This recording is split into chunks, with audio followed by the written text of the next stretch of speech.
La Hora Clave, programa mixto, informativo y de opinión, con elementos de lenguaje, salud, sexo y violencia, que puede ser presenciado por menores de edad solo si están bajo la supervisión de sus padres, representantes o responsables. Programa de producción nacional.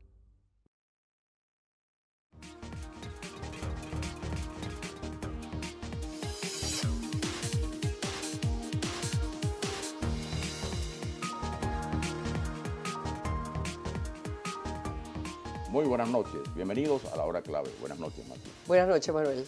El fraude migratorio. La gente viaja, la gente en el mundo entero. Y tanta gente que ha sido víctima de eso. Sí, pero en el mundo entero, ¿no? El fenómeno de las migraciones. Sí, señor.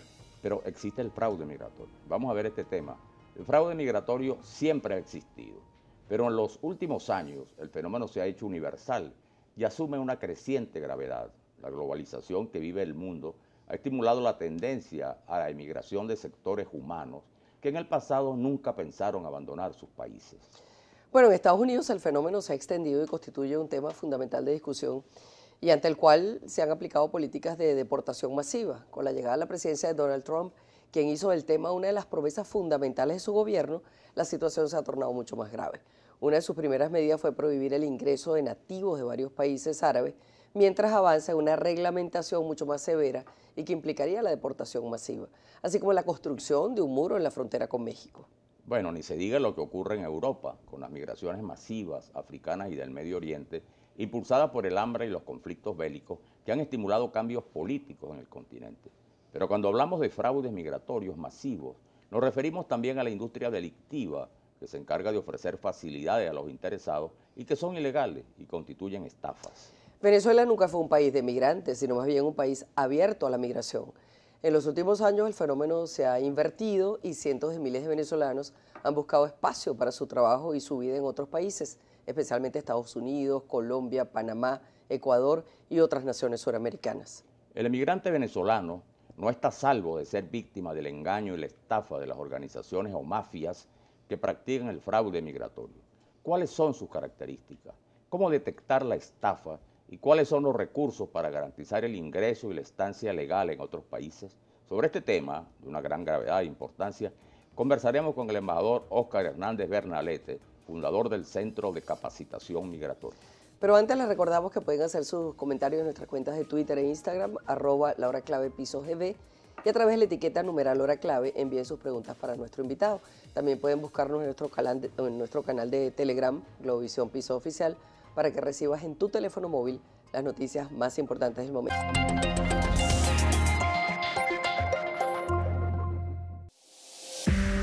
Seguimos con La Hora Clave.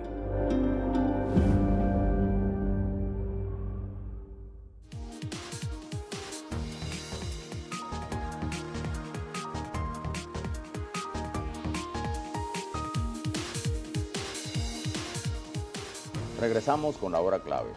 Recordamos que pueden hacer sus preguntas y sus comentarios utilizando la etiqueta numeral hora clave.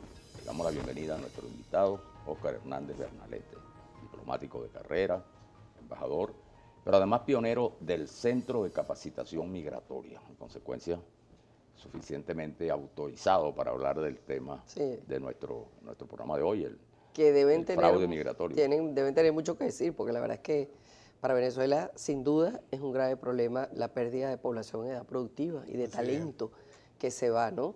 Ahora, ¿cuáles son los principales problemas que están en este momento enfrentando los que se van? Bueno, en primer lugar, vamos a recordar que mucha gente se nos está yendo.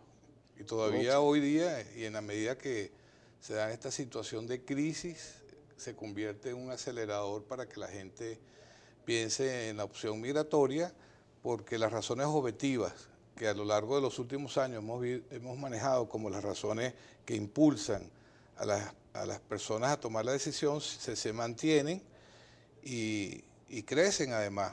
Tienden a agravarse, ¿no? Sí. Tienden a agravarse, fundamentalmente para recordarlas, en el caso de Venezuela, que es distinto al del resto de América Latina, la primera razón es la inseguridad.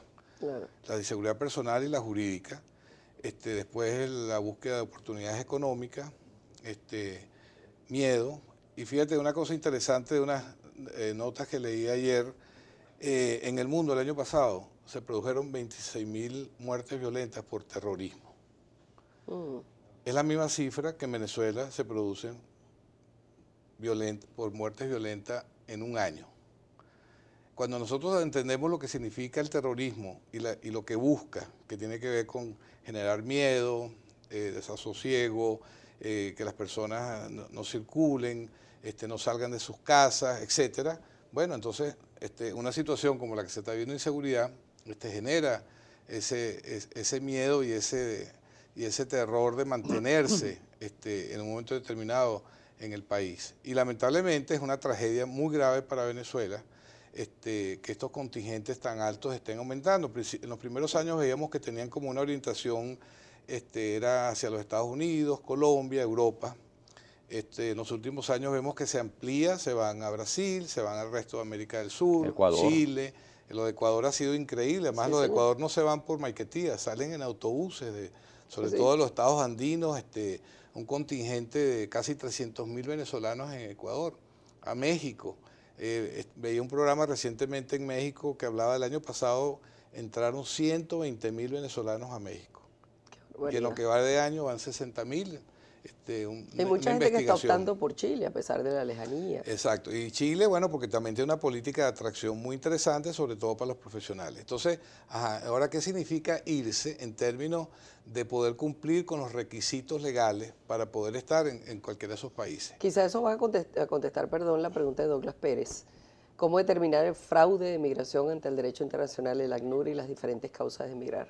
Exacto, entonces muy importante porque ahí nos permite, en primer lugar, limitar lo que es el fraude consciente e inconsciente que se produce en personas que, ante la rigidez que tienen algunos países para el ingreso, como es el caso, por ejemplo, de los Estados Unidos o es el de España, que son los sitios quizás más complicados para el ingreso ahorita de venezolanos, entonces las personas engañan, dan información falsa, etcétera, para tratar de alcanzar su objetivo. Utiliza, por ejemplo, el tema del asilo, que es un tema, por ejemplo, que es muy recurrente ahorita en los Estados Unidos, el de solicitar asilo. Tiene Venezuela después de China y creo que México es el tercer país que más solicitudes de asilo tiene en los Estados Unidos y ha ido creciendo. Entonces, bueno, en esa situación, pues las personas por necesidad, desesperación, cometen el fraude en la información que puede comenzar incluso en el lugar de origen donde piden primero la visa. Por supuesto, los servicios consulares tienen mucha especialidad, mucha capacidad de entender cuando esa información que se está dando es falsa, es incorrecta, tienen unas metodologías para ver si la persona está actuando con transparencia. Pero además de eso, entonces viene el otro fraude con el cual nos encontramos, que es el que produce una serie de irresponsables, abogados, oficinas especializadas que le comienzan a ofrecer posibilidades a la gente que entran, por ejemplo, con su visa de turismo y que quieren permanecer y simplemente los engañan a través de información. En lo cual ha caído un gentío. Sobre eso, Oscar, Noema Rivas dice, ¿qué delito o infracción hay que cometer en Estados Unidos que le impida la entrada por 10 años? Justamente lo que tú señalabas, ¿no? Bueno, o sea, fíjate, una cosa es que tú llegas, por ejemplo, con tu visa a Estados Unidos, tu visa que dan en el consulado, las autoridades de migración tienen derecho y lo hacen de hacer preguntas muy puntuales para ver si tu intención es la de quedarte más tiempo en el país. Y después vienen la situación que se va presentando en la medida que las personas quieren extender esa visa, si son turistas o se casan, por ejemplo, en los Estados Unidos, o si solicitan asilo, etcétera. Comienza una serie de procedimientos, incluso los abogados, tienen oficinas, así como hay gente muy seria en derecho de migración, también hay gente muy responsable, entonces dan toda una serie de mecanismos y opciones que brinda el propio sistema, porque también es un sistema muy permeable, o sea, facilita de alguna manera la posibilidad, pero siempre que lo hagas con una asesoría debida. Entonces, ahora, este fraude migratorio ha sido siempre. O sea, ustedes se recuerdan un poco lo que pasaba en la Segunda Guerra Mundial, cuando, por ejemplo, la comunidad judía quería salir de Alemania y querían irse a otros países y movilizarse, venía todo aquel los famosos fraudes que se hacían con los pasaportes, cambios de nombre. La comunidad árabe, nosotros, por ejemplo, hemos visto por años también cómo las necesidades de movilizarse utilizaron recursos para buscar la manera de conseguir conseguir las visas, las autorizaciones, se cambiaban los nombres, etcétera. O sea, esto es una realidad que se presenta por la necesidad que tiene el ser humano en un momento dado Claro. de trasladarse de un y la destino a gente otro. que se aprovecha de esa necesidad, ¿no? Exactamente. Edgar Chacín lo que hace más bien es un comentario. El gobierno de Venezuela no tiene idea del potencial de profesionales que pierde y que son aprovechados por otros sin Así haberlos es, formado, por supuesto. así es. Que eso quizás es de lo más grave, no solamente el potencial que pierde y el recurso y el capital humano que estamos perdiendo por esta situación, sino además es el desinterés y la falta de políticas de seguimiento a nuestros inmigrantes. Cuando nosotros hablamos de 2 millones de venezolanos en el exterior y nosotros vemos el comportamiento que tiene el Estado con relación a ese contingente de personas, en términos, por ejemplo, consulares, o sea, la disminución de los consulados. Yo le recordaba en estos días a alguien que cuando yo serví como cónsul en Estados Unidos en 2 distintas ciudades, en los años 80 nosotros teníamos 13 consulados para un promedio de 10.000 venezolanos, que la mayoría eran mariscales de Ayacucho, eran estudiantes mariscales de Ayacucho. Exacto. Bueno, hoy día con 500.000 venezolanos apenas hay 7 consulados y por supuesto consulados que no tienen personal preparado y en capacidad para atenderlo y después dar las facilidades que hoy día se requieren, sobre todo hoy que tenemos tanta facilidad con las tecnologías, etcétera, pudiéramos estar dando pasaportes, cédulas. Por ejemplo, ahorita está la tragedia de los niños venezolanos nacidos en el exterior que no pueden cedularse para No, y los problemas que reportan los venezolanos que están afuera son amplísimos en sobre todo todo. en Estados Unidos son todo el tema notarial, etcétera, eso es una tragedia. O sea, por ejemplo, si tú eres un venezolano que nace en el exterior, no tienes cédula, al no tener cédula no puedes tener pasaporte venezolano. Si no tienes pasaporte venezolano no puedes entrar al país sin ese pasaporte. Entonces tienes allí quitándole el derecho y la posibilidad a unos venezolanos que tienen por ley y por la Constitución tienen el derecho y pueden obtener la doble nacionalidad de ingresar. Y después todas estas necesidades nuevas que se presentan con esta cantidad de gente, estudiantes, matrimonio, para legalizaciones, etcétera, donde hay una gran limitación. Y eso lleva a que la gente, el fraude entonces también aumente, porque comienzan todos estos mecanismos perversos allí de alguna manera a funcionar. Bueno, hay una pregunta de Carlos Borrero, un comentario, dice: buenas noches, ¿puede hablar un poco más sobre la figura de visa convenio? Y hay otro de Mir Camargo que dice: en Venezuela la política migratoria fue violada por todos los extranjeros, aquí nadie la respetó, incluso los mismos funcionarios.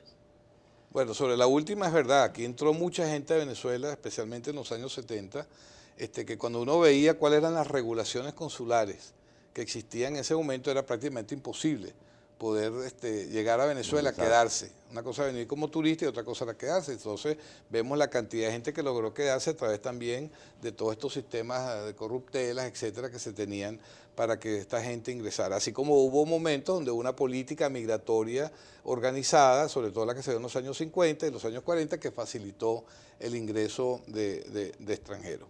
Ahora, hay la pregunta anterior que decía algo sobre visas, convenios. Mira, hay países que no exigen visa, porque por razones de reciprocidad, que pueden ser modificadas en cualquier momento, así como Venezuela, por ejemplo, por años los estadounidenses no necesitaban visa para entrar a Venezuela y de repente el gobierno decidió que tenían que tener visa. Eso es totalmente legítimo, pero desde un punto de vista, por ejemplo, de lo que significa el impacto en el turismo, si es un país que es receptor de turismo y el país que le está obligando a tener visa frecuenta el país, por supuesto te genera un problema de esa naturaleza. Pasó una vez, por cierto, en Brasil, cuando Estados Unidos le comenzó a solicitar visa a los brasileños, que el cónsul de Río de Janeiro entonces solicitó que le tenían que solicitar visa a los americanos para ir a Brasil, hasta que se dieron cuenta que el impacto que tenía y que para Brasil, la solicitud de visa en términos económicos por lo que significaba el turismo americano en Brasil, tuvieron que revertirlo. Y ahorita, casualmente, en Estados Unidos, con todas las medidas Trump en materia de visas y las regulaciones que han mermado los viajeros europeos, sobre todo a Estados Unidos, por toda esta situación, ya están sacando los números, lo que significa el impacto negativo que ha tenido de viajeros hasta a los Estados Unidos por este tipo de regulación y limitaciones. ¿Sabe que Freddy Parada nos dice: el fraude siempre estará presente y atrae gente incauta en sus aspiraciones de emigrar? Ahora, ¿cuáles recomendaciones básicas se le podrían dar a las personas que pensaran tomar esa decisión? Pero para evitar el fraude. Para evitar el fraude, por supuesto. para Bueno, no ser víctimas de eso. Claro. exacto. Bueno, mira, yo lo digo simplemente por una razón obvia de que como vemos la migración como un derecho humano, está incluido y está catalogado así en la Declaración Universal de Derechos Humanos, lo vemos, de la Declaración del Hombre, lo vemos bueno, como una necesidad en un momento determinado. La primera recomendación que yo le daría a los venezolanos es que si por alguna razón objetiva necesitan y de verdad toman la decisión de irse, que hagan los trámites dentro del marco de absoluta legalidad, porque la angustia que significa para cualquier ser humano estar en un país ilegal es una cosa terrible. Así es, claro. Y para lograr eso, bueno, hay que cumplir con las normas. Hoy día, cualquier persona que esté pensando irse a cualquier país del mundo, hoy día hay información sumamente clara de cuáles son los requisitos, cuáles son los documentos, cuáles son los tiempos de estada, los que necesitan, por ejemplo, ya pensando en un proceso a largo plazo, hay oficinas de migración y abogados que son sumamente competentes. Sí, hablando que de van a abogados, ahí orientar. hay un gran problema, porque la gente desesperada de repente se pone en manos de cualquiera que De le cualquiera, dice, sí. no te preocupes, dame tanto y yo te arreglo el problema. Exacto, pero también hay gente muy seria que saben y desde un momento le pueden decir a la gente, como he visto, por ejemplo, abogados en Estados Unidos, le dicen a una persona, mire, usted no puede aplicar asilo porque usted no cumple los requisitos del asilo. O sea, y hay otros que le dicen, sí, cómo no, pero en ese momento la gente comienza a pagar, etcétera, y es difícil. Todos los países tienen abogados especializados en migración y es la manera correcta de hacerlo. Evitar, sobre todo en los países desarrollados donde hay mucho manejo técnico de la información, tratar de llegar a esos países mintiendo, con información fraudulenta, matrimonios de conveniencia, etcétera, y también los que van a Europa también, porque por ejemplo, si uno lee las historias de los venezolanos, incluso venezolanos que van simplemente de turistas a España, el año pasado hubo algo así como 2.000 venezolanos que fueron deportados, en la cual la mayoría no pensaban quedarse en España, pero por el mismo hecho que llegaban en una línea aérea de bajo costo, por los problemas que la gente tiene que no puede mostrar, que tienen los 60 euros diarios que les exigen para poder estar en Europa, porque para explicarle a un agente de migración, mire, es que yo tengo una tarjeta de crédito, pero que funciona, pero yo tengo que pagarla a diario, y con eso, bueno, es una tragedia para cualquier viajero normal.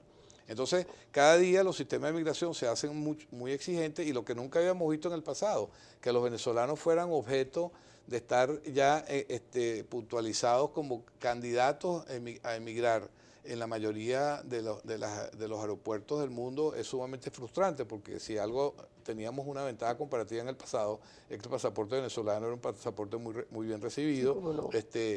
y bueno, y todo eso ha cambiado considerablemente. Bueno, muchísimas gracias por haber estado con nosotros aquí, ¿verdad? Bueno, gracias por verlos otra vez. Gracias. Muy bien. Van a ser muy útiles. Vamos a la pausa y regresamos ya.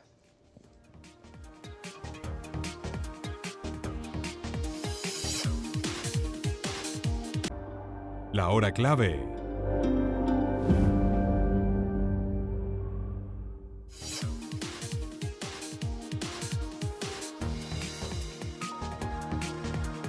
Ya va, espérate primero.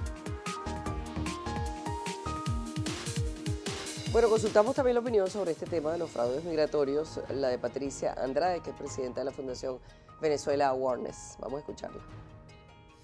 Desde el punto de vista migratorio, lo que tratamos es de advertir de cómo es el proceso de asilo. En nuestra página web existen videos, existen artículos de inmigración de abogados migratorios para que realmente no tengan que sufrir una estafa migratoria, que es lo que hemos visto con mucha frecuencia en esta última ola de inmigrantes del 2015 y del 2016 y lo que va del 2017. Salen de Venezuela con premura, de que no se preparan para que en la salida de Venezuela y la llegada a su nuevo destino, en este caso en Estados Unidos, tienen que pasar por un proceso migratorio y ese desconocimiento los lleva a caer en manos inescrupulosas. Entonces, las estafas más comunes son que realizan un proceso migratorio de asilo político donde no califican. El asilo es reservado para el perseguido político, es decir, una persona que tiene riesgo a su vida, riesgo a su integridad personal, a su libertad personal por raza, religión, nacionalidad, opinión política o pertenecer a un grupo social. Entonces, las personas que tienen estos riesgos son las que mediante una petición muy bien presentada y sustentada con pruebas son las que califican para un asilo político. ¿Dónde está el fraude? Que las personas llegan y dicen, voy a pedir asilo y realizan una historia de lo que sucede en Venezuela sin ser perseguidos políticos y solamente basándose en la situación política y económica y envían una petición que obviamente inmigración la recibe, pero posteriormente puede ser denegada porque no hay un caso de persecución política. Y este es el fraude. Las personas engañan al venezolano que llega desesperado buscando ayuda, buscando llegar a Estados Unidos y iniciar una nueva vida y lamentablemente digamos que es lo que estamos observando cuando hacen el proceso migratorio. Eso es una cosa muy importante, conocer cuándo puede calificar la persona como que tenga problemas de persecución política o simplemente es un inmigrante normal. John Alexander, como venezolano, ¿puedo quedarme con visa temporal de Mercosur o ya Venezuela perdió ese convenio? Otro, Bolívar Divisa, Manuel. Sí, Bolívar Divisa dice, Venezuela necesita solucionar los costos de pasajes nacionales e internacionales e igual implementar visado migratorio. Bueno, te queda un chance para tu comentario final. No, bueno, con lo que decía nuestro invitado, ¿no? En el sentido de que, bueno, en el mundo de hoy, con todas estas corrientes migratorias en el mundo entero que se cruzan, estimuladas por la polarización y todos estos cambios, el fraude migratorio, por supuesto, también ha cobrado una importancia y es lógico. En el caso, por ejemplo, de Estados Unidos, que como sabemos es un país receptor de migraciones, ¿no? Masivas. Ya comentábamos al comienzo que justamente una de las primeras medidas y uno de los factores de la campaña electoral, de las banderas más importantes de Donald Trump fue enfrentar el problema migratorio. Y la primera medida fue suspender el ingreso a nativos de varios países árabes. Pero este es un problema mucho más grave porque hoy en día con la globalización, con estas migraciones, se está conformando un hecho que muchos especialistas han destacado, y es que las sociedades modernas son una colección de diásporas. Esa es la clave. Esa es la clave. Buenas noches.